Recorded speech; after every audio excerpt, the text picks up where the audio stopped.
మరి ఎక్కడా లేనంతగా ఒక విశాఖపట్నంలోనే బ్లడ్ బ్యాంకుల సంఖ్య రోజు రోజుకి పుట్టగొడుగులా పెరిగిపోతున్నాయి. కారణం ఏమంటారు? అందులో అలా ఇలా కాదండి. అసలుకి వాటిని చూస్తేనే ఓ పెద్ద మాల్ లాగా ఉంటాయన్నమాట.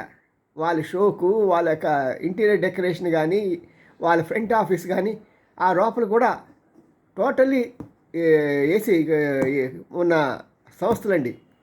ఇంతంత డబ్బులు పెట్టుబడి పెట్టి ఇది సేవ చేస్తున్నా అంటారేంటి నాకు అర్థం కాదు. సేవ చేసేవాళ్ళు ప్రతి విషయంలో కూడా ప్రతి పైసాని జాగ్రత్తగా ఖర్చు పెట్టి 10 మందికి ఇవ్వాల్సింది 15 మందికి పంచాలి అనే ప్రయత్నం చేస్తారు. కానీ వైజాగ్లో అలా జరగదు. కారణం ఏంటంటే ఇది వాళ్ళ ఆడంబరాలకి, వాళ్ళ దర్పానికి ఒక సింబల్. ఎందుకంటే ఎంత స్టైల్గా ఎక్కువ ఉంటే అంత ఎక్కువగా కార్పొరేట్ కంపెనీలు ఇక్కడ ఎక్కువ అవటం వల్ల వాళ్ళు ఫండ్స్ తెచ్చుకోవచ్చు. ఇది సీక్రెట్. చూడండి ఒకసారి చూపు దీన్ని కూడా.